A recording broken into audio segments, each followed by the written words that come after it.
Okay, folks, this is my post-colonoscopy public service announcement to all of you out there.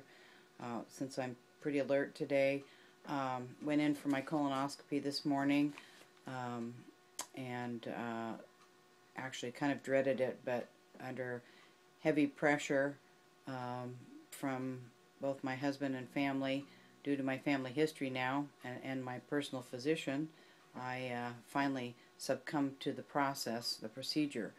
Um, the prep is not very nice.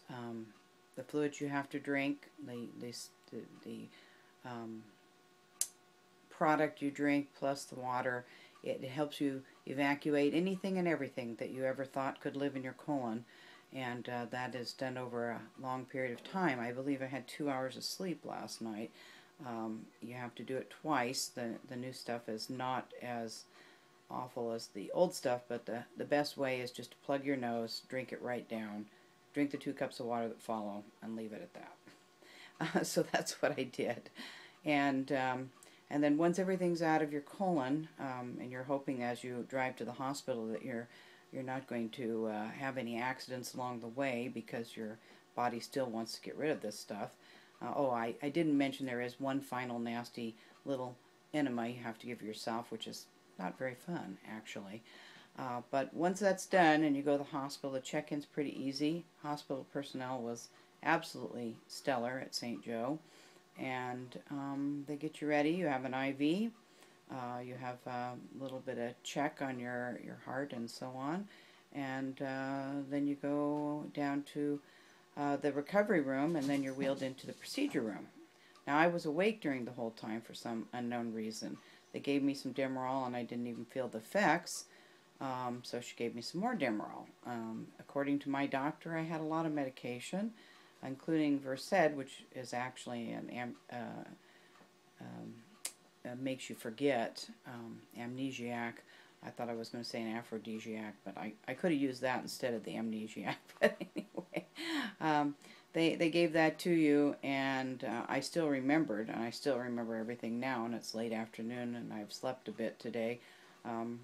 But the procedure, you can feel it, but it wasn't painful for me. I've had 2 abdominal surgeries, so they thought it might be a little tough to do.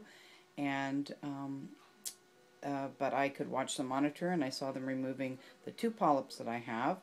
So once it was done, they take you back to the recovery room, and I was able to make phone calls and pretty alert, got dressed and waited for Stan, and actually probably left without even talking to them because the doctor came and talked to me one more time. So the news is that I do have 2 polyps. If they're totally benign, then I can go back in 10 years. If they're not, they've been removed, but I will go back in 5 years for another check and or sooner if I have any symptoms.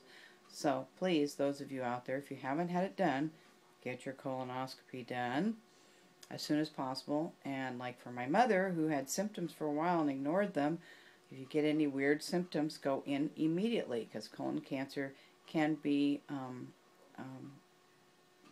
removed and treated successfully if you get in early. But if you wait a long time, then you're asking for problems. So my mother's colon cancer perforated outside of her colon, and then you get into problems because it goes into other parts of your body. So for Joel, this is evidence that today is today. See, there's the newspaper.